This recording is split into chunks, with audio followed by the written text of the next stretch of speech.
परिचय। अंकिता, हम जानते हैं कि सभी जीवों में उन्हें जीवित रखने के लिए एक आधारभूत प्रक्रिया चलती रहती है। क्या तुम जानती हो कि जैव प्रक्रम क्या है? हाँ, किसी भी जीव में होने वाली वह आधारभूत प्रक्रिया जो उसे पृथ्वी पर जीवित रखती है, जैव प्रक्रम कहलाती है।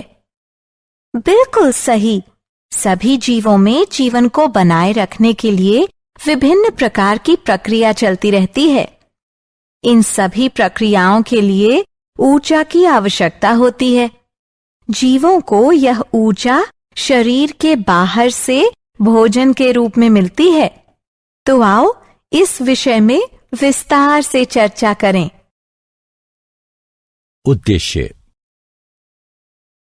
इस पाठ के अंत में आप निम्न करने में सक्षम हो जाएंगे: जैव प्रक्रम का वर्णन करना, जैव प्रक्रमों के प्रकारों को पहचानना, पोषण को समझना, विषमपोषी पोषण को समझना, विषमपोषी पोषण के प्रकारों की पहचान करना, विषमपोषी पोषण के प्रकारों को समझना, पौधों में पोषण को समझना, प्रकाश संश्लेषण की प्रक्रिया को समझना, पौधे जल और कार्बन डाइऑक्साइड कहां से प्राप्त करते हैं इस बात का पता लगाना, प्रकाश संश्लेषण के महत्व को समझना। जैव प्रक्रम के प्रकार। आधारभूत जैव प्रक्रम निम्न प्रकार के होते हैं: गति, श्वसन, संवेदनशीलता, वृद्धि, प्रजनन, उत्सर्जन, पोषण और परिवहन। गति के दौरान जीव एक स्थान से दूसरे स्थान पर जाते हैं अथवा एक ही जगह स्थिर रहते हुए अपने अंगों को गति प्रदान करते हैं। श्वसन वह प्रक्रिया है जिसमें शरीर द्वारा ग्रहण किए गए भोजन से ऊर्जा प्राप्त होती है। संवेदनशीलता अपने आसपास के वातावरण में परिवर्तन को महसूस कर सकने की क्षमता है। बच्चे से वयस्क होने को हम वृद्धि द्वारा परिभाषित कर सकते हैं। जीव प्रजनन द्वारा अपने ही जैसे और जीव उत्पन्न करते हैं। उत्सर्जन वह प्रक्रिया है जिसमें शरीर में बचे मल को बाहर निकाला जाता है। पोषण वह प्रक्रिया है जिसमें भोजन को ग्रहण करने के बाद में उसे छोटे कणों में तोड़ा जाता है ताकि शरीर उसे अवशोषित कर सके। परिवहन वह प्रक्रिया है जिसमें शरीर के एक भाग में बना पदार्थ शरीर के दूसरे भागों तक पहुंचता है। पोषण। जैसा कि हम चर्चा कर चुके हैं, सभी जीवों में जीवन को बनाए रखने के लिए विभिन्न प्रकार की प्रक्रियाएं चलती रहती हैं। इन सभी प्रक्रियाओं के लिए ऊर्जा की आवश्यकता होती है। जीवों को यह ऊर्जा शरीर के बाहर से भोजन के रूप में मिलती है।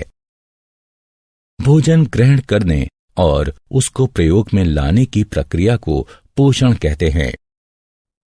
भोजन एक कार्बनिक पदार्थ है। ग्लूकोज सबसे सरल और स्टार्च सबसे जटिल भोजन है। स्टार्च और ग्लूकोज को सम्मिलित रूप में कार्बोहाइड्रेट कहा जाता है।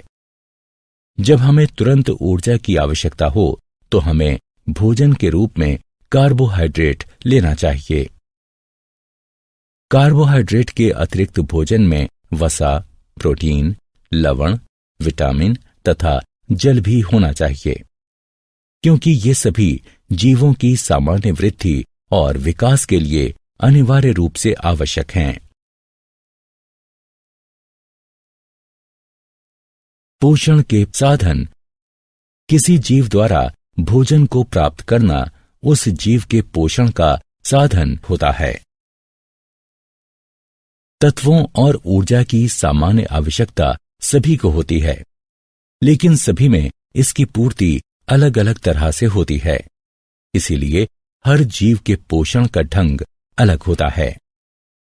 भोजन प्राप्त करने के ढंग के आधार पर जीवों को मुख्यतः दो समूहों में विभाजित किया गया है, स्वपोषी एवं विषमपोषी।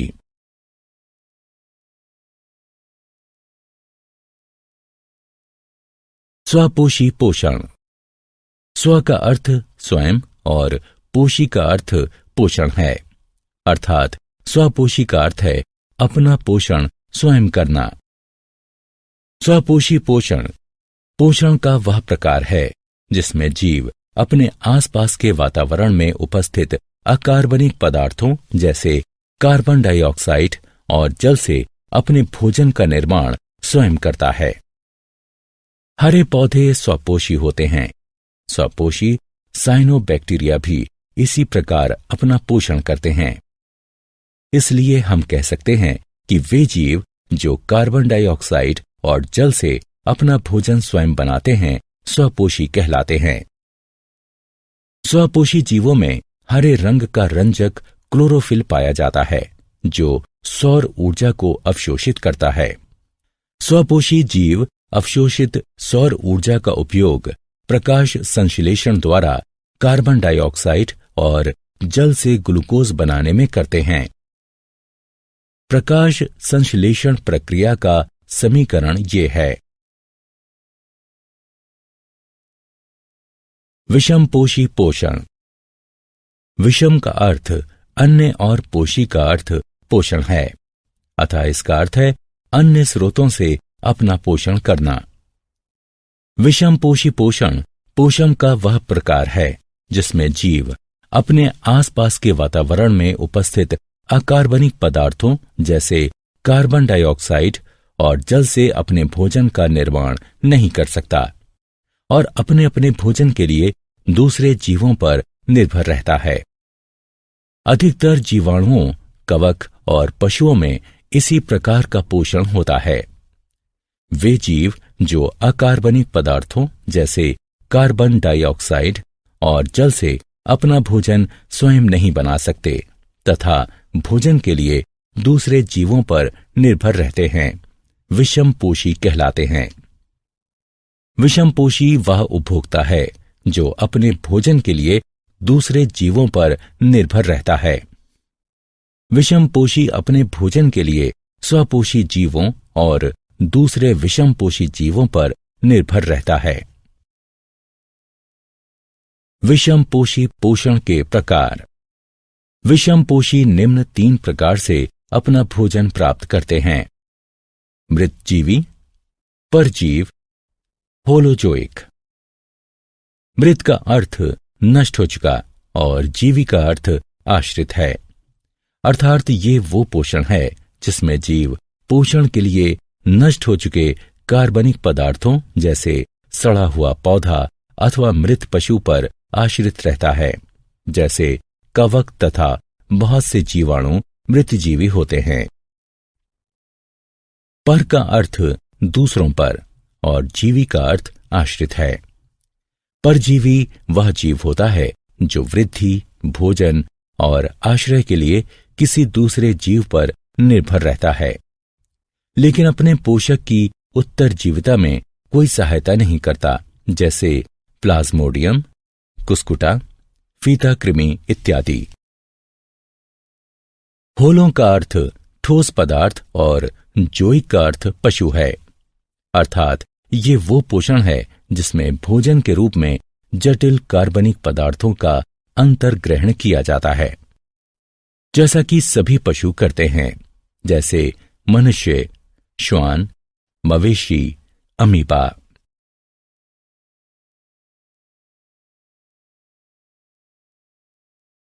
पौधों में पोषण। हम पहले ही चर्चा कर चुके हैं कि हरे पौधे स्वपोषी होते हैं और प्रकाश संश्लेषण द्वारा अपने भोजन का निर्माण करते हैं।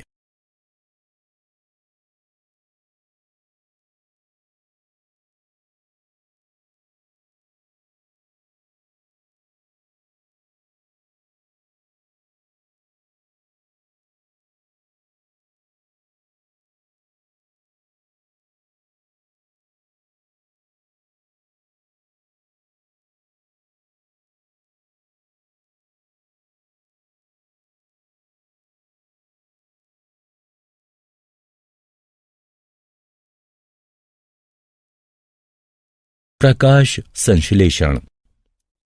प्रकाश का अर्थ सूर्य का प्रकाश और संश्लेषण का अर्थ निर्माण है। अतः प्रकाश संश्लेषण का तात्पर्य सूर्य के प्रकाश की सहायता से भोजन का निर्माण है। प्रकाश संश्लेषण वह प्रक्रिया है जिसका उपयोग सभी हरे पौधे, नीले हरे शैवाल, साइनोफाइटा और कुछ जीवाणु करते हैं। यह कार्बन डाइऑक्साइड और जल से कार्बनिक यौगिक, मुख्यतः शर्करा बनाने की वह प्रक्रिया है जिसमें ऊर्जा के स्रोत के रूप में सूर्य के प्रकाश का प्रयोग होता है और क्लोरोफिल सूर्य के प्रकाश को अवशोषित करता है। प्रकाश संश्लेषण को संक्षिप्त रूप से इस समीकरण द्वारा दर्शाया जा सकता है। प्रकाश संश्लेषण मुख्यतः 2 चरणों में विभाजित होता है। प्रकाश आश्रित चरण, प्रकाश आश्रित अभिक्रियाएं। इनमें विकिरण ऊर्जा एटीपी के रूप में रासायनिक ऊर्जा में परिवर्तित हो जाती है। अंधकारमय चरण, प्रकाश मुक्त अभिक्रियाएं। प्रकाश आश्रित चरण में बनी एटीपी का उपयोग करते हुए एंजाइम संश्लेषण द्वारा मध्यवर्ती कार्बोहाइड्रेट और अन्य यौगिकों के निर्माण को निरूपित करता है। प्रकाश संश्लेषण की क्रिया निम्न 3 चरणों में घटित होती है। अवशोषण, क्लोरोफिल द्वारा सूर्य के प्रकाश से सौर ऊर्जा का अवशोषण।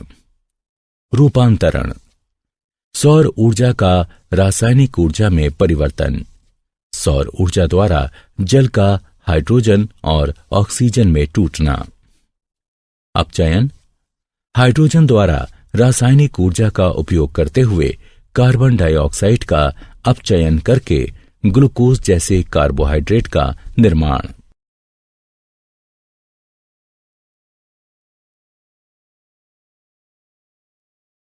कार्बन डाइऑक्साइड का अंतर्ग्रहण।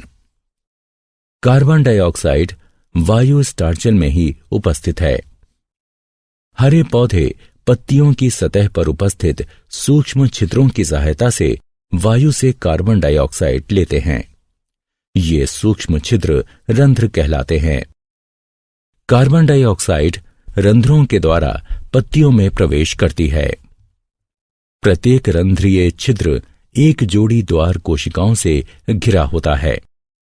ये द्वार कोशिकाएं रंध्रों के खुलने और बंद होने को नियंत्रित करती हैं। द्वार कोशिकाओं में जब जल प्रवेश करता है तो वो फूलकर वक्र हो जाती हैं, जिस कारण रंध्र खुल जाते हैं। दूसरी ओर जल जब द्वार कोशिकाओं से बाहर निकलता है तो वो सिकुड़कर सीधी हो जाती हैं और रंध्र बंद हो जाते हैं।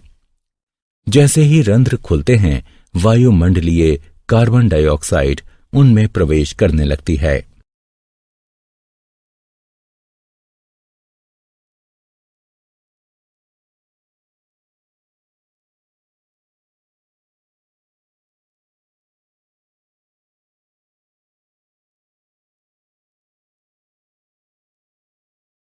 जल का अंतर्ग्रहण।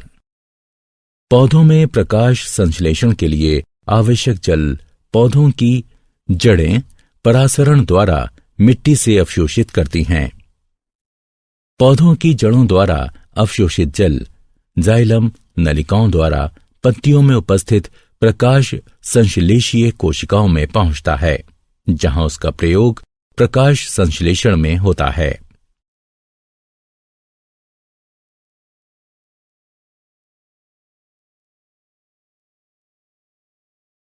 प्रकाश संश्लेषण का महत्व। प्रकाश संश्लेषण कई कारणों से महत्वपूर्ण है, जिनमें से कुछ प्रमुख कारण निम्न हैं। हरे पौधे प्रकाश संश्लेषण की सहायता से कच्चे माल के रूप में मात्र कार्बन डाइऑक्साइड और जल का उपयोग करके भोजन का निर्माण करते हैं, इसलिए ये पृथ्वी पर जीवन बनाए रखते हैं।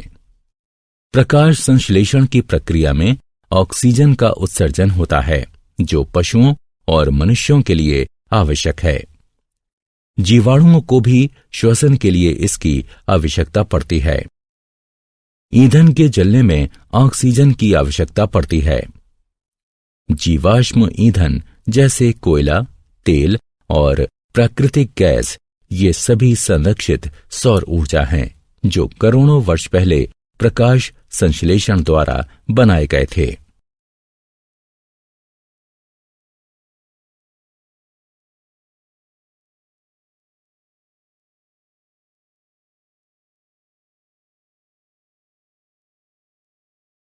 क्या आप जानते हैं एटीपी ऊर्जा मुद्रा है। दृश्य वर्ण क्रम से हरे रंग को अवशोषित न कर पाने और उसे परावर्तित करने के कारण पत्तियां हरी दिखाई देती हैं।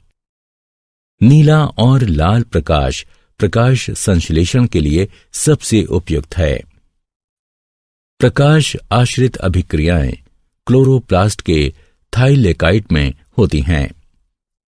कार्बन डाइऑक्साइड का यौगिकीकरण क्लोरोप्लास्ट के ग्राना में होता है। प्रकाश ऊर्जा की छोटी छोटी थैलियों, जिन्हें फोटॉन कहते हैं, इसके रूप में उत्सर्जित होता है। जल का टूटना प्रकाश अपघटन कहलाता है।